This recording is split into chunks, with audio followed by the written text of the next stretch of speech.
And I know it's always easy to look back and kind of dissect things afterward, but I think the last 5.5 minutes of the game, Tom didn't get a shot off, and I think he was 9 of 10 before that.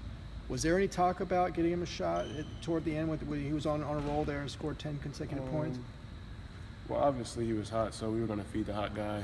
I didn't really realize that. I guess that's on me, but yeah, it was an emphasis to give him the ball because he made like every shot he took, basically. So.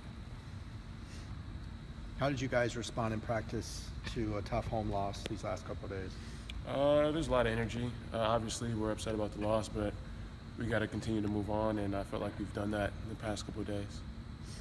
Do you think after shooting 50% or so from three as a team, those 2 games before Colorado, you guys might have become too reliant on it a little bit against Colorado? For sure. At first, we were shooting a lot of threes. Mm-hmm. They weren't falling, but we continued to shoot them. But at the end of the day, you can't just stop shooting because you're missing, because eventually they should go in. So I felt like we were relying on the 3, but at the same time, we got to figure something else out to score.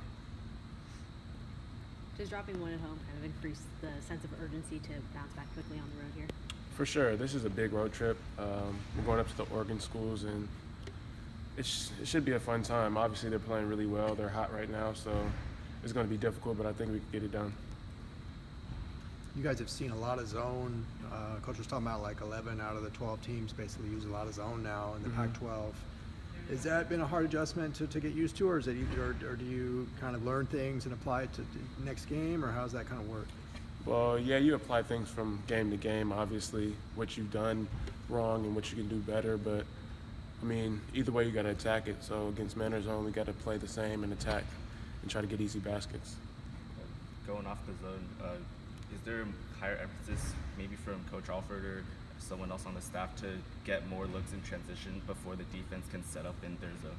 For sure. We like to play fast, and obviously that's a big part of our game. So getting out in transition, getting easy buckets would obviously help us a lot. I think you only had 6 against Colorado. Were they doing anything in particular, or is that just playing against the zone eliminates had a lot 6 of points? No, I mean UCLA only had 6 fast break points in the game. They did well. They got back and they pretty much stopped our transition. I guess I have to push the ball faster and I guess more efficient than I did in that game. But they also pressed a little bit, which slowed us down, so we couldn't really run that much. They were trapping you a lot too. How was that? How was that to deal with?